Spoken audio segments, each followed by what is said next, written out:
So, good day, everyone. I am Miss Louise Gail Bautista. You can call me Mom Gail. So, a little background about me. I graduated from Batangas State University, BS Psychology Cum Laude, batch 2025. And last year, I also took my licensure examination for registered psychometrician.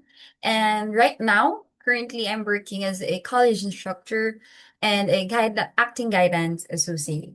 Okay. So let's move on to our main agenda for today. Today, we're going to have a question and answer with rationalization in developmental psychology. So, this is aligned with the topic based of the BLEP lecture. Okay, so today we're going to have it's a multiple choice item examination. And let's start off with question number one. Okay.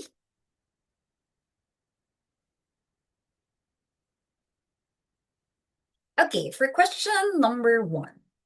According to Erickson's psychosocial theory, what is the primary developmental conflict on adolescents ages 12 to 18? So A, autonomy versus shame and doubt. B, industry versus inferiority. C, identity versus role confusion. Or letter D, intimacy versus isolation. So start locking in your answer.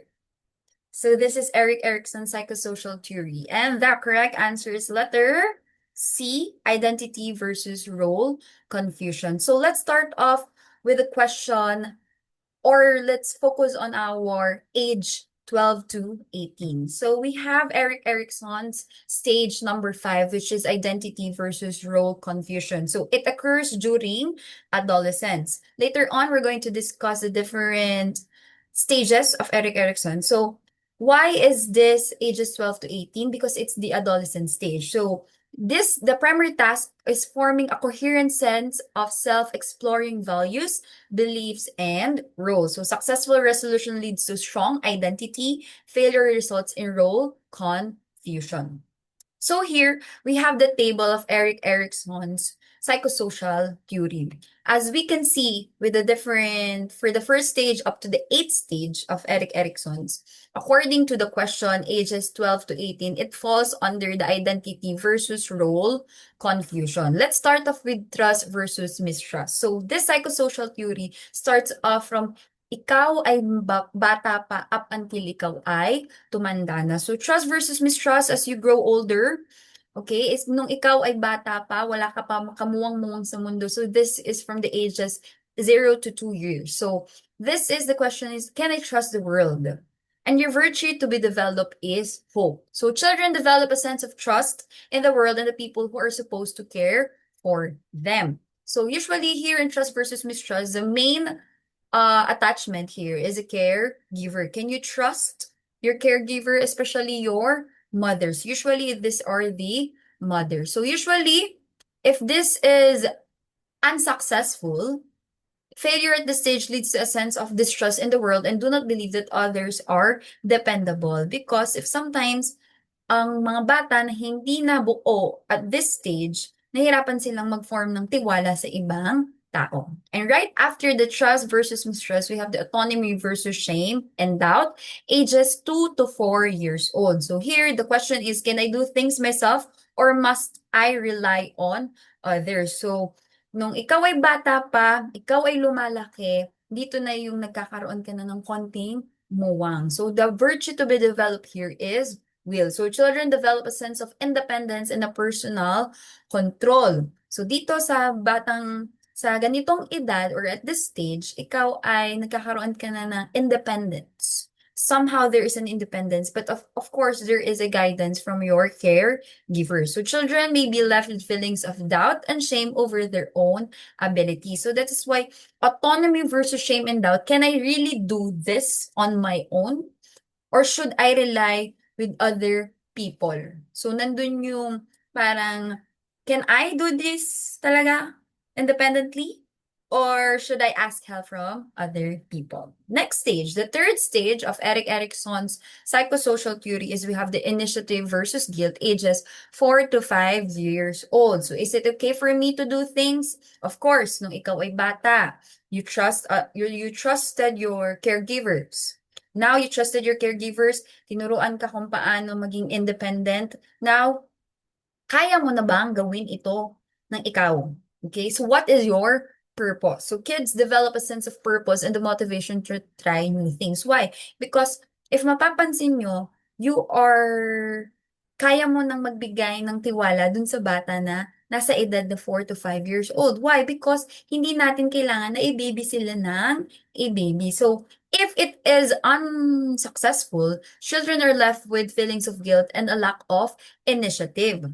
That's why it's initiative versus guilt. Why? Because kaya mo nang gawin, after being independent, you know how to initiate things. Okay? Mapapansin natin yan sa mga bata. Now, if you are independent, if you have the sense of autonomy, of course, mommy, can I try this? Mommy, ako na lang po ang ganito, ganyan. So there is that sense of, if now na hindi nila kayang gawin yun, they're feeling guilty about it. Why? Because they cannot do those things na dapat at that age, alam niya nila gawin. Okay? Next, we have the industry versus inferiority. So here, this is the question. So ages 12. No, sorry. Okay, so here we have the stage before the answer dun sa ating tanong. So here, industry versus inferiority, ages 5 to 12 years old. How can I be good? So nandun na tayo from initiative. How can you be good? So here, ang nade-develop is competence. So success leads to feelings of competence. And if it is unsuccessful, failure leads to feelings of inferiority. Ibig sabihin, because if you are from the stage na you know how to initiate, of course, you know how to do good things at this stage. Okay? So, feeling mo pagka hindi mo nagawa yung isang bagay na yun, if you are feeling incompetent for that things, you are feeling inferior to other people. Okay? So, here, sa edad na ito, nandun tayo sa stage ng mga elementary. Okay? Mapapansin naman natin na here's elementary, nandito yung pagkakaroon natin ng bida-bida stage. Ma'am, bida-bida as in yes. Sometimes, it's a good bida-bida. Why? Because you know how to develop your competency. Okay? And here, after the industry versus inferiority, we have identity versus role confusion, which is sagot sa ating tanong. Okay, take note here. Tip, when you're going to answer in a licensure examination, especially in developmental psychology in Erik Erikson's, take note or study about the ages. Okay, so because here in the ages, you could have an indicator na, oh, this is the stage na magfo-fall siya. Okay, so here, identity versus role confusion for ages 12 to 19 years old. So the question here is, who am I? Okay, so the virtue to develop here is fidelity or loyalty. So teens develop a strong sense of self. Ma'am, here kasi, that's why it's identity versus role confusion. Nandun ka na sa stage na you are competent enough, but after some time of being exposed to the real world, nagkakaroon ka na sino ba talaga ako? Okay? This is a transition from elementary up to high school na you are finding yourself, you're finding ano ba talaga ang para sa akin, okay? So here, if it is unsuccessful, teens may emerge from this stage not sure of who they are. Of course, because if you are really confused na how will you act in this situation? How will you act in these roles? Because you are really not sure. That's why it is very important at this stage you resolve who you really are. Ma'am, is it important that at this stage na from 12 to 19 years old, you find yourself? In reality, you cannot really find yourself at that age, in that span of age lang. Why? Because sometimes, may mga situations tayong dumadating na hindi lang naman at that certain point of our life. So it is very important, but take note here na nandito somehow nabubuo na yung identity mo. Okay? Sino ka ba talaga? Okay? After, of course, if you have your identity, nagkakaroon na tayo ng intimacy versus isolation for ages 20 to 40 years old. So usually here, at this age, after you graduate or after having your school, Okay? So, nandito na tayo sa part na you are forming love towards other people. So, can I love and be loved? Okay, so the virtue here is the virtue to be developed here is love. So, adults are able to form loving and lasting relationship with others. So, as you can see, or from different observations, usually, and I expect sa dating generation or up to this generation, after you graduate, tsaka ka palang magkakaroon ng relationship. Because dito din pumapasok yung parang, dito parang na-align yung kay Eric Erickson na intimacy versus isolation. So adults are able to form loving and lasting relationships with others. So if it is unsuccessful, failure at this stage can lead to feelings of loneliness and isolation. So why? Because here kasi you are exploring after knowing your identity. Okay? After knowing na, okay, this is for me. Okay? Lalo na when it comes to different gender or your identity mismo bilang tao. Sino ang gusto mo makasama in real life? Sinong gusto mong mahalin talaga? Okay, so nagkakaroon ka ng intimacy versus isolation. What if, ma'am, hindi po ako nagkaroon ng love or hindi ko po mahanap? Kasi po sinasabi nila na hindi po hinahanap ang love, kusa po yung darating. Will I be lonely all the time? No. So it's still up to you. So ito lang po ay naging basis ni Eric Erickson na you are with someone versus you are alone. Kaya siya natawag na isolation. Of course, after that stage, nahanap mo na si loved one mo, nagkaroon ka na ng family, okay? So, hindi ka na mag-isa, nagkaroon ka na ng intimacy. Sumunod na dyan for ages 40 to 65 years old is generativity versus stagnation. So, what can I contribute to the world? Usually, at this age, you are already working. So, paano ka nga ba makaka-contribute sa society mo? Kaya ang ating virtue to develop here is care. So, contributing to the world helps adults feel a sense of accomplishment. Of course, you're not just living for yourself. You're not just living for your family, but also for the society.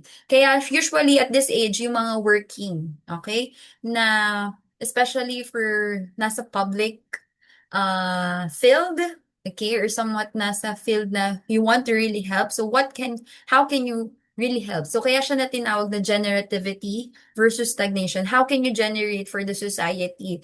Or do you really want na ikaw lang ay maging stagnant? Kaya if it is unsuccessful, it may lead people to feel uninvolved in the world. You're feeling detached from the world because you are not capable of being part of the world or you feel like hindi ka nakakatulong sa society mo. Okay? And for the last stage of Eric Erickson's, we have integrity versus despair. So here, ages 65 and older. So was my life a good one? So it is already connected with generativity versus stagnation to integrity versus despair. If you contribute to the society, you are feeling, you have the sense of wisdom. Okay? So yun yung nade-develop dito. So older adults look back on their lives with a sense of satisfaction. Do I really contributed to my society, to my community? Okay? But if you are unable to fulfill this, so there is a despair. So failure at this stage may lead to people to look back at their lives with regret, sorrow. So nandito na yung parang you feel like I didn't do much for my society, for my life, kasi sobrang focus ka lang sa ginagawa mo. So nandito na tayo sa stage na ganun. Usually, if you ask older people with this, they will feel sense of accomplishment because they contribute or nalagpasan na nila yung generativity versus stagnation. But most people, nandun kasi sila sa part na nag-generate sila rather to be stagnant. So this is the Eric Erickson psychosocial theory or the development. Okay, so we have the 8 stages. We have trust versus mistrust, autonomy versus shame and doubt, initiative versus guilt, industry versus inferiority, identity versus role confusion, intimacy versus isolation, generativity versus stagnation, and integrity versus despair. So it's a tip to study more or familiarize yourself with the different age brackets. Okay? Next, we have Question number 2. So we have Piaget's concept of object permanence typically develops during which stage? A. Pre-operational stage. B. Sensory motor stage. C. Concrete operational stage. Or letter D. Formal operational stage. Okay? So lock in your answers. And the correct answer is letter B, sensory motor stage. Now let's discuss John Piaget's cognitive development. So we have 4 stages according to John Piaget. First, this is also aligned nung ikaw ay bata pa. Okay, so here we have the sensory motor for age 0 to 2 years old. So what happens at this stage? So coordination of senses with motor responses or sensory curiosity about the world. So from the stage itself, the sensory plus motor. So, ang pinaka-reliable mo dito is your senses. Of course, if ikaw ay bata pa, ano pa ba nga bang kamuwang-muwang mo sa mundo? Of course, especially it's your senses. So here, nade-develop dito language use for demands and cataloging and object permanence is developed. Ma'am, what is object permanence? Object permanence is how children look na ang isang bagay ay kahit alam niyang kahit nandun siya, kahit mawala, alam niyang nandun pa rin. Okay? So we'll further discuss this later on. But first, let's continue with the different stages according to John Piaget. So here's a sensory motor, senses ang pinapagana.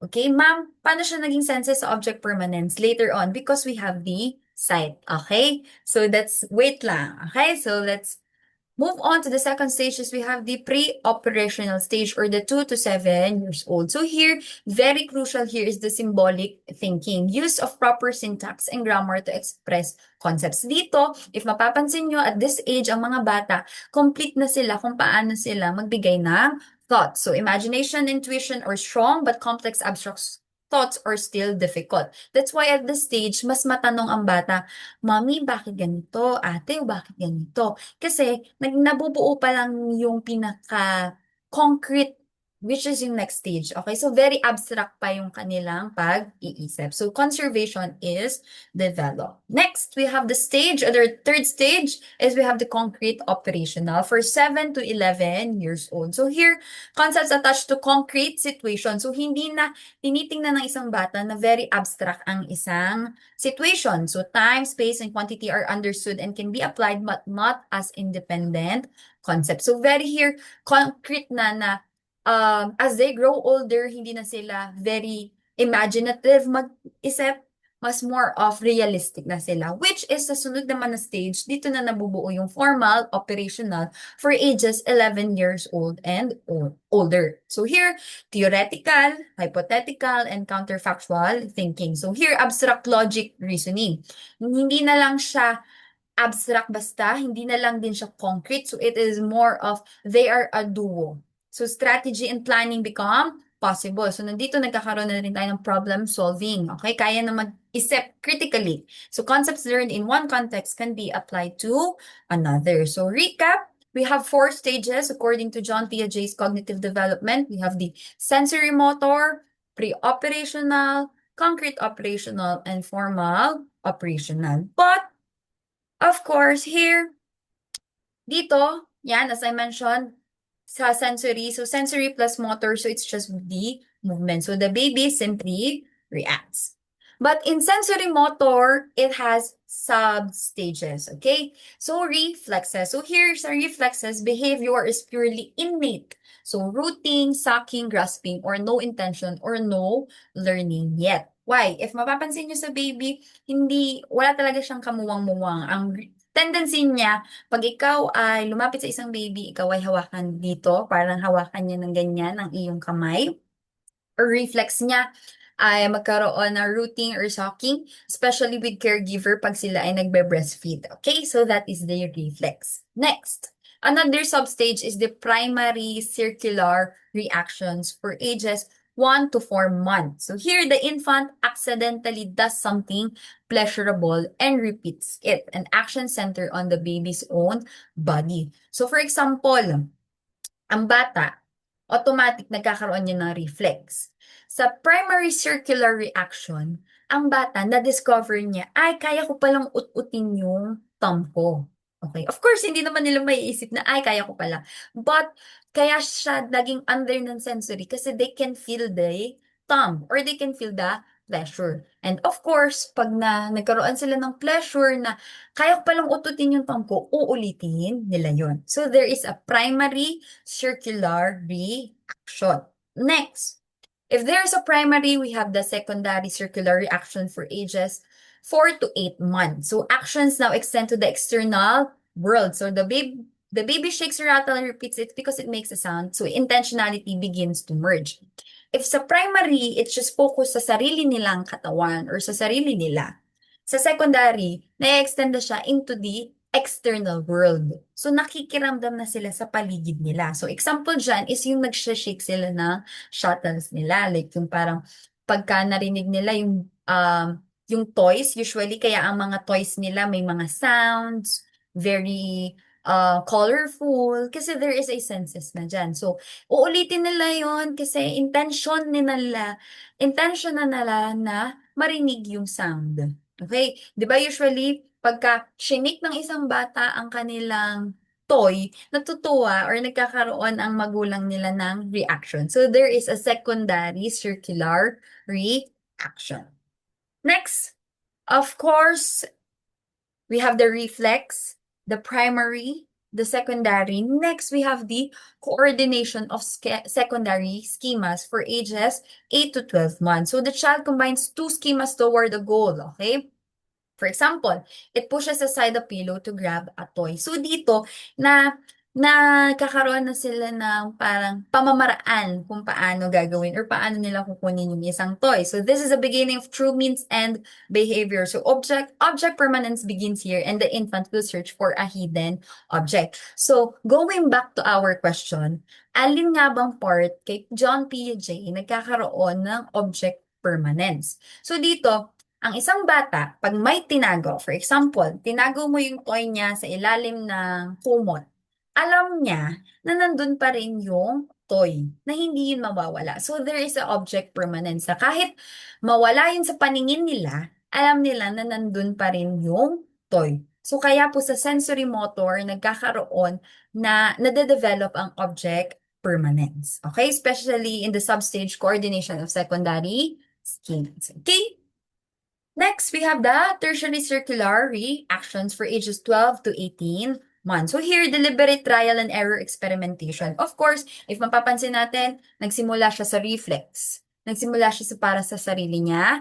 Nagsimula siya na intentional na. Nag-combine siya. Next, nagkakaroon na siya ng trial and error. Ang pinakapalatandaan ko for tertiary circular reaction is T.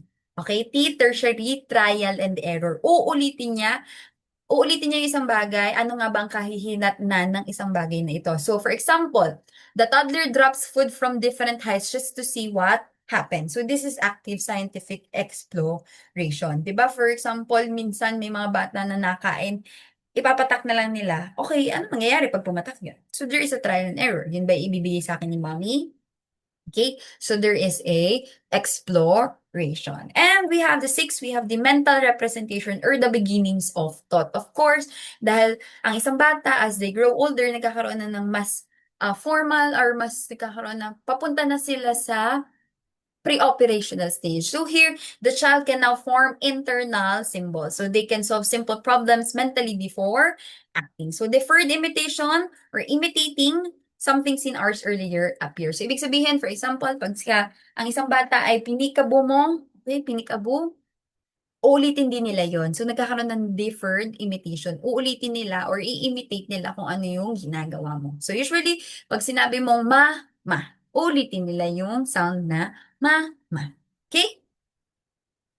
Okay. Yan. So sabi nga dito, the key milestones for the sensory motor is the object permanence. So object exists even when not seen. Alam nila na nandun pa rin yung toy nila kahit hindi nila nakikita. And another na nade-develop sa sensory motor is we have cause and effect understanding, goal-directed behavior as we can see from the different stages, and the beginning of symbolic or representational. Okay? Next.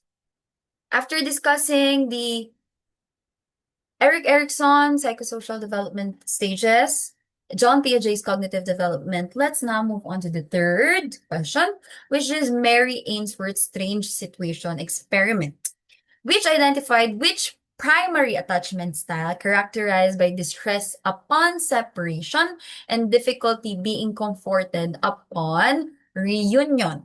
Okay, so letter A, secure attachment. Letter B, avoidant attachment. Letter C, anxious, ambivalent, or resistant attachment. Or letter D, disorganized attachment. Lock in your answers. And the correct answer is letter C. So from the situation, from the question itself, there is a distress upon separation and difficulty being comforted. Now, let's discuss about this. So, why is it anxious ambivalent? There is a conflict. So, characterized by extreme distress during separation and ambivalent or resistant behavior upon reunion. So, the infant may seek contact but also push the caregiver away. For example, iniwan mo ang isang bata sa isang room. Ikaw, caregiver ka, ayaw niyang umalis ka. Okay, so there is a distress. Kaso, nung umalis ka, nagtantrum siya. Pagkabalik mo bilang caregiver, gusto niya na aamuin mo siya. Minsan naman gusto niya ay hindi siya aamuin or hindi kanya papansinin. So there is a anxious, ambivalent, or resistant attachment. So, ibig sabihin, pagbalik mo dun sa reunion nyo, hindi kanya agad papansinin. Okay? Hindi kanya agad daanin na, minsan magpapapansin pa yan. So there's an anxious, ambivalent attachment. Okay, so we have here, according to Mary Ainsworth, we have the anxious ambivalent, which is the type C. If you see questions or choices na type A, C, or D, yan po yung katumbas niyan. So, okay? So, here sa anxious ambivalent, so there is a high distress and low responsiveness. Okay? So, extreme distress, clingy, or not comforted on reunion. Next, if it is a disorganized, there is a high distress, high responsiveness. So here, contradictory yung behavior. Fear of caregiver or no strategy at all. Ito dito yung parang sobrang gulo na nung bata na, ano ba, gusto mo bang magpaamo or hindi? Aamuhin ba kita? O ano? Okay?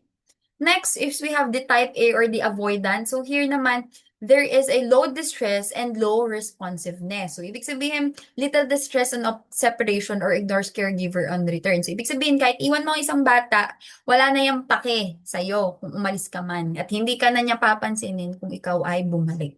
So, there is avoidant. And the secure, okay, sana all secure. So, distress but comforted. So, of course, it's a normal for a child na sila iiyak pagkatapos maiwanan. But after nila or bumalik na sa caregiver, magpapatahan na yan, lalapit na yan. Okay, so healthy base for exploration. Okay, so this is the Mary Ainsworth attachment. Okay. So yan, so sinasabi nga dito, secure attachment shows more distress made easy comfort upon return. So yan yung madali na kahit iwan mo, secured yung caregiver na magpapa-baby yan. Next is avoidant. Infants show little distress, konti, and avoid the caregiver upon return. Pag for disorganized attachment, it lacks a consistent coping strategy or often seen in cases of abuse or trauma. Sa disorganized, ito yung parang hindi mo kasi matimpla yung magiging attachment sa iyo ng isang bata. Okay? Next, fourth question. We have Vygotsky's zone of proximal development refers to A, tasks a child can complete independently. B, the gap between what a child can do alone and what they can do with guidance. Letter C, the developmental stage where formal operations emerge. Or letter D, the range of ages during which language is first acquired. Okay, so lock in your answers. 3, 2, 1. What is Vygotsky? ZPD is all about the gap between what a child can do alone and what they can do with guidance. So, Vygotsky defined the ZPD or the zone of proximal development as the distance between a child's current developmental level Okay, so ano yung kayang gawin ngayon ng bata na ikaw na siya lang mismo, and their potential development under adult or peer guidance. Yung kaya ng isang bata na sila lang na may guidance ng ibang tao. So this concept highlights the role of social interaction and scaffolding in cognitive development. It is very noticeable about the social interaction. Okay? So here is the image. Okay? So dito, ito yung sinasabi nating ZPD. Ikaw, ito yung bata, yung pinakagitna. What I can learn on my own. Ano nga bang alam mo bilang ikaw ay isang bata na ikaw lang kaya mong gawin ng mag-isa. But here in ZPD, it is between what is yung kayang itulong sa'yo with guidance or scaffolding sa kayang mong gawin ng ikaw lang. So it is very important, for example, in writing. 'Di ba usually nung ikaw ay bata, tinutulungan ka ng iyong magulang na hawak niya yung kamay mo. So nagkakaroon ng ZPD doon. Pagka hinayaan ka niya na tingnan, oh, paano pag ikaw lang ang magsusulat ng pangalan mo, kaya mo na ba? Okay, so there is a ZPD. So here, scaffolding, this is under the Vygotsky, or this is very part, or kung hindi man sa synonymous, pero part siya ng ZPD usually.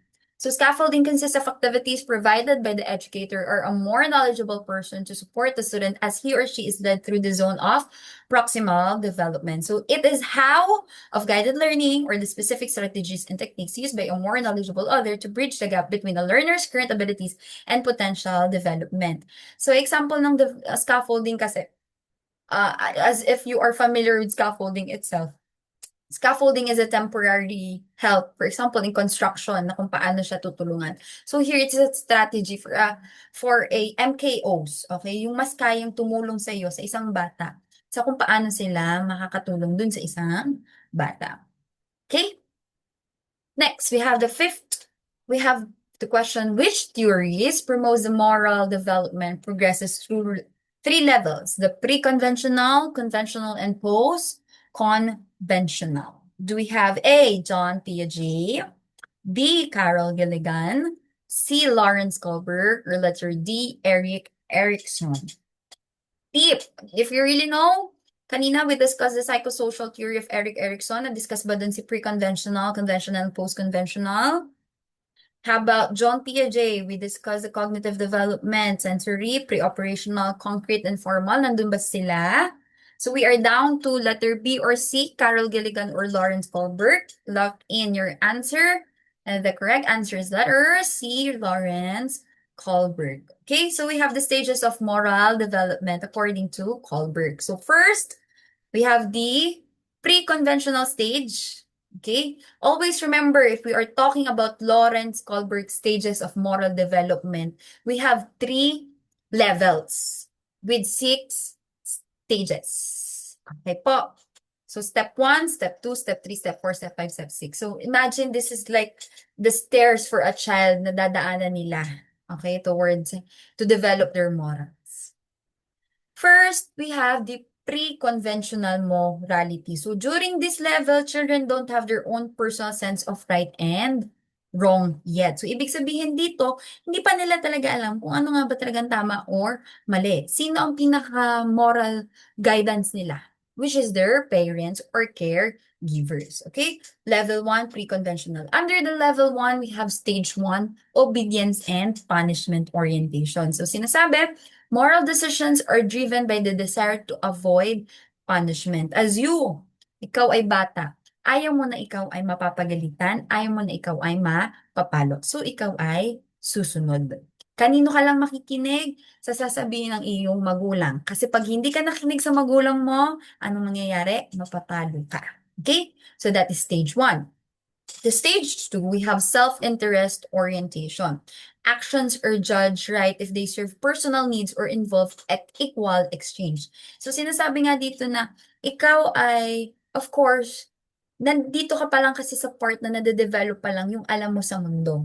So, what is it for me pag ginawa ko to yung isang bagay na ito? Okay? Sabi nga dyan, what's in it for me?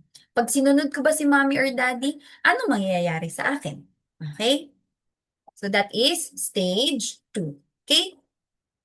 Next level is level 2, which is conventional morality. So here it represents the adolescent phase of moral development where individuals begin to focus on societal norms and external expectations to discern right from wrong. So from pre-conventional na ang caregivers mo or hindi mo pa alam kung anong tama or mali, going to conventional na nandito na yung sinasabi ni society. So here, stage 3, we have good interpersonal relationships. So individuals aim to be seen as good by others or emphasizing trust, loyalty, and conformity to social roles and expectations. So sinasabi here, this is a good boy or good girl orientation. Of course, you want to be seen as good.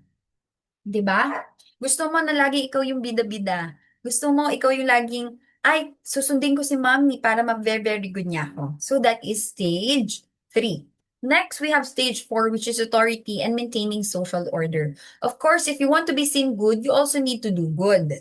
So moral decisions uphold laws and authorities, viewing societal rules as critical for collective well-being. You follow rules because you know that this is for the order of the community. For example, will I throw this piece of garbage sa tabi-tabi or sa garbage ba? Sa garbage, sa trash can talaga. Okay? So of course, if ikaw na you know what is the moral thing to do, which is to throw the garbage sa trash can, gagawin mo yun. Because you know na it will help to maintain an order in your community. Okay? So that is level 2. Conventional morality with stages 3 and 4. Next, we have level 3 or the post-conventional morality. So at this level, what is considered morally right is based on the individual's understanding of universal ethical principles, not merely social norms or authority. As you can see from pre-conventional, from caregivers, or from other people. Sa stage 2, society. Here in stage 3, nagkakaroon ng universal. Ibig sabihin, mas lumalawak na ang alam mo or pagkakaintindi mo sa isang sitwasyon or sa moral development mo. So we have here the stage 5, social contract and individual rights. So here, the child or the individual becomes aware that while rules or laws might exist for the good of the greatest number, there are times when they will work against the interests of particular individuals. Maybe there are situations na gagawin mo ang isang bagay because ito yung sa tingin mong tama, na may specific persons or individuals ka na malalabag ka. Okay? Kaya din siya mas more of, ito ay mas nag-a-align when you grow older. Why? Because mas nagkakaroon ka ng sense of morality. Okay? Here, that is the social contract and individual rights. For stage 6, universal principles. So people at this stage have developed their own set of moral guidelines which may or may not fit the law. Ibig sabihin sa social contract, yes, you are thinking of the greatest good but not all the time. Here, universal principles, ito, ano na talaga, yung mas pinaka-pinaniniwalaan mo. Okay? Nagagawin ko isang bagay na ito, wala naman akong inaapakan sa ibang tao. So, this is what I'll do. Okay? So, that is your own universal principles. Okay? You develop your own moral guidelines. Okay? So, that is the Lawrence Kohlberg's stages of moral development with 3 levels, pre-conventional, conventional, and post-conventional, with 6 stages. Okay? 6th question. We have the concept of scaffolding and developmental psychology is most closely associated with, okay? Letter A, operant conditioning principles by Skinner. Letter B, Vygotsky's social cultural theory. Letter C, Piaget's equilibration process. Or letter D, Freud's defense mechanisms. Okay? And the correct answers, lock in your answers. Correct answer is letter B. Okay, as mentioned earlier, so it's scaffolding refers to temporary support provided a more knowledgeable person. Ito po yung tinatawag nating MKOs or teacher, parent, or peers to help a learner accomplish tasks within their ZPD or the zone of proximal development. It is a central concept of Vygotsky's social theory, and this support is gradually withdrawn as competence grows. So imagine this is the scaffolding. Of course, para mabuo ang isang building, kailangan mo ng help. And same as goes with parang sa ikaw ay bata. Kailangan mo muna ng help or guidance or scaffolding para matutunan mo ang isang bagay. So that is scaffolding. Are we clear? Next, 7th question. During Freud's psychosexual development, the Oedipus complex is resolved through A. Sublimation of sexual urges, B. Transference toward the therapist, C. Identification with the same-sex parent, or letter D. Regression to an earlier stage. So, saan nga ba nare-resolve ang Oedipus complex? Ito ay nare-resolve. Lock in your answers in letter C. Identification with same-sex parents. Now, let's talk about the Freud's psychosexual development. This is very controversial, but also very known to our field. Okay, so in Freud's phallic stage, okay, ages 3 to 6, boys experience the Oedipus complex. Ma'am, what is Oedipus complex? So this is the unconscious sexual desire for the mother and rivalry with the father. Okay, so here, it is resolved through identification with the same-sex parent, leading to internalization of gender roles and moral standards. Of course, for example, Oedipus complex is for bata na mga lalaki. Okay? Sa mga boys siya. Why? Because they think their mother as their caregiver. So, if there is an Oedipus complex, feeling nila, kalaban nila, ang kanilang tatay. Kasi nagkakaroon sila ng castration anxiety. Na they're feeling na puputulin ng kanilang father ang kanilang penis. Okay? Kakastrate sila. So, ibig sabihin, nare-resolve lang ang Oedipus complex if na-align na ni batang lalaki ang kanilang principles ng kanilang father. Kaya ang answer dyan is identification with the same-sex parent. Okay? So, na-align na sila na, okay, that's why ako bilang lalaki, gagawin ko yung katulad nung kay Papa. Okay? Now, let's discuss Freud's psychosexual stages. So, this is the OA pa lagi. We have the O, oral, A, anal, P, phallic, L, latent, or G, genital. So, OA pa lagi. So, sa oral, so mouth sucking or swallowing. So, pinaka main erogenous zone niya is the mouth. Okay? So, oral.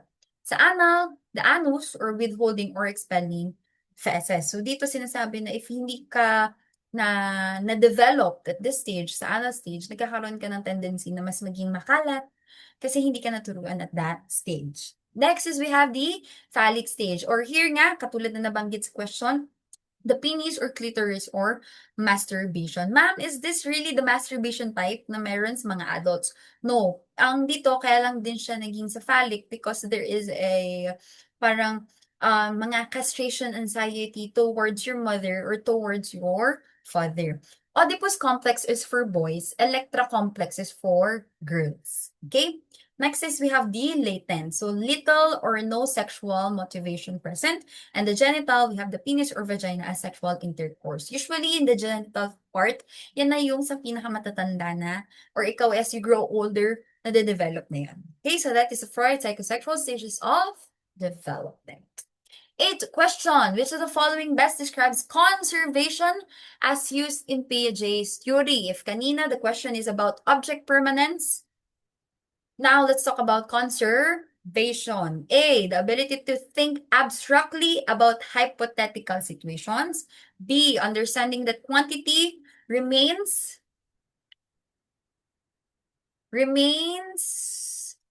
the same despite changes in appearance. Oh, sorry, ano na. So letter C, retaining learned information over long periods, or letter D, the tendency to focus on only one aspect of a situation. And the correct answer is letter B, conservation, understanding that quantity remains the same despite changes in appearance. So here, when we say conservation, it is the understanding that properties such as volume, mass, and number remain constant despite changes in the shape or arrangement of objects, which develops during the concrete operational stage.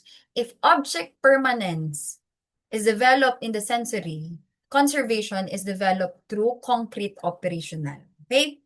So, given this example, this is an example of conservation. Sinasabi, ang conservation, it is the understanding ng isang bata na kahit ilipat mo ang isang bagay sa isang container, sa isang lagayan, alam niya pa rin na yun pa rin ang laman nun. Okay? For example, in this picture, they have 2 glasses. Nilipat na caregiver or kung sino man na naglipat dito sa second picture na yung water, nilipat niya sa mas cylinder type or mas mahaba na lagayan. And they know na even ilipat nila yon, same lang naman ang inilagay si tao or kung sino man ang naglagay dun sa lagayan na yun. So there is a conservation. Alam niya na hindi yun nabawasan, hindi yun nadagdagan, it is just the same amount. So that is the conservation. Next.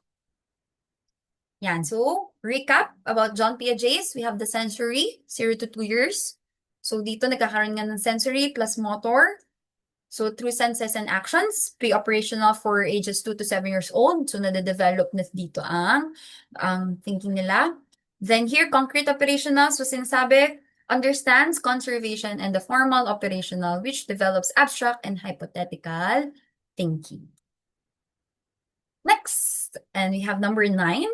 According to Brenner's ecological systems theory, which system directly involves the child's immediate environment, such as family and school? A, mesosystem. B, exosystem. C, macrosystem. Letter D, microsystem. So here, from the word immediate environment, such as family and school, the correct answer is letter D, microsystem. So this is an illustration of Brenner's ecological system theory. So ikaw, if you are a child, you are the red one. In the question, we have the immediate environment such as family.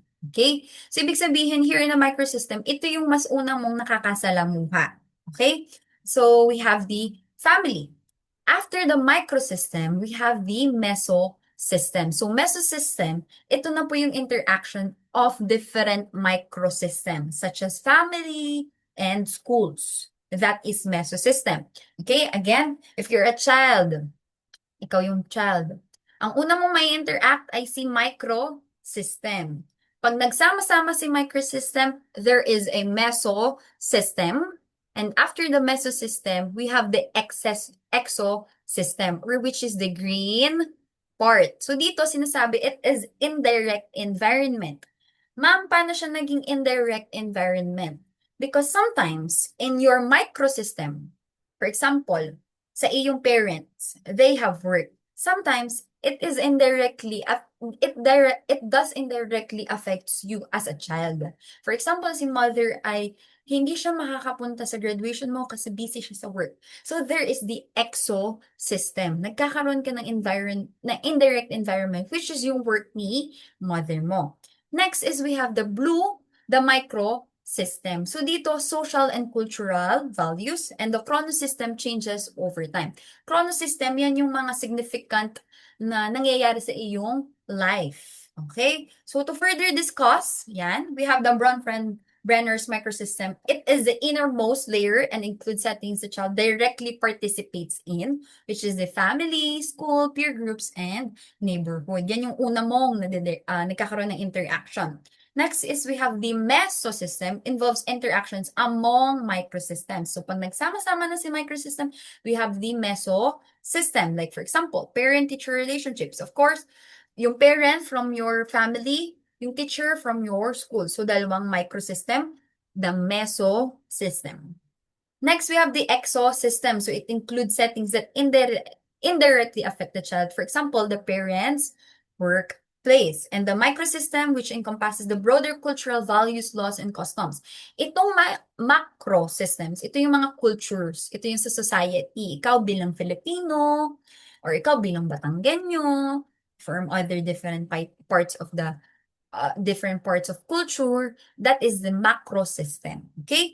The chronosystem represents changes over time. For example, ay ikaw ay nagkaroon na, ikaw ay 10 years old na, nagkaroon ka pa ng nakakabatang kapatid. So, nagkaroon ng shift sa inyong life. For example, sa menstruation, sa mga babae, nagkakaroon silang chronosystem. So, nagkaroon sila ng specific situations in their life or specific dun sa time na iyon. So, that is chronosystem.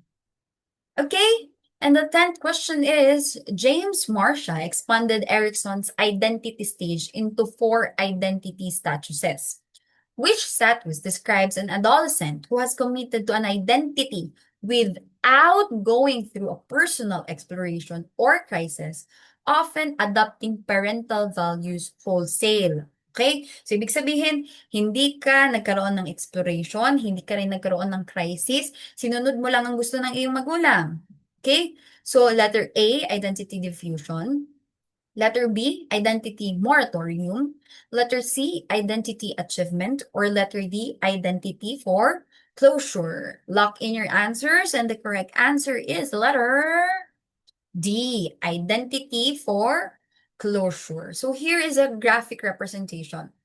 Here, ma'am, ba't siya naging identity for closure? Because there is no exploration, there's no commitment, or no, there's no exploration or commitment, or there is no crisis. So, ibig sabihin, it adopts other values without personal exploration. For example, at some point, or yung ibang situation na, ay, susundin ko na lang yung sinasabi nila, mami. Kasi, yun yung, yun yung naririnig mo. Hindi mo na inalam kung ano ba talaga yung gusto mo. Hindi mo na siya inisip. Hindi ka nagkaroon ng crisis. So that is identity for closure. So sinasabi nga, sabi dito, I'll be a doctor because dad said so. Identity for closure. So ibig sabihin ko, ano sasabihin sa'yo ng ibang tao, yun lang yun. Kasi hindi ka naman nag-explore, hindi ka rin nag-iisip. Nagkakaroon, no commitment, no crisis. Next. But if there is a crisis and there is a commitment, yan na po yung tinatawag natin identity achievement. So it explored options and made deliberate commitments or high self-esteem, flexible, and resilient. So ikaw mismo ang nag-isip, ikaw mismo ang nag-commit dun sa isang bagay na yon, there is identity achievement. But here, okay, clarification. In identity for closure, you have your no exploration, but you are committed. You are committed in what sense? Because yun yung sinunod mo sa sinabi ng iyong magulang or ng ibang tao. But if there is no crisis or no commitment, yan na po yung tinatawag nating identity diffusion. Okay? If there is a commitment, no exploration, that is identity for closure. If there is a commitment, there is a crisis, that is identity achievement. But if there is no commitment, there is no crisis, that is identity diffusion. Ito na yung sinasabi na I don't know and I don't care. Ito na yung wala ka ng pakialam. Hindi ka na mag-explore, hindi ka magkukumit sa ibang bagay. There is a diffusion. Next, if there is identity moratorium, you have your exploration, but you are not yet fully committed. Okay, so here it is actively exploring, questioning, but not yet decided. So here, I'm still figuring it out. So if you're in the process of still exploring and hindi mo pa naman alam yung gusto mo, maybe at your point na you are having identity moratorium. You have your exploration, but no commitment yet. Okay? So that is all for our 10 multiple choice question and answer with rationalization. And I hope na may natutunan. Okay, so this different kinds of questions na I presented to you, this or the some or the more known na kasali or toss-based sa ating sa ating licensure examination. So Eric Erickson's, James Morsha, John Piaget's, Vygotsky, Bronfman Brenner. So yan po yung usually mas natatackle bilang part ng developmental psychology. And I hope na natutunan, may mga naging clear sa inyo. And if you do have any questions, please reach out to me and I will gladly answer your questions. So thank you so much for listening. Thank you so much for watching, and I hope to see you soon. Bye!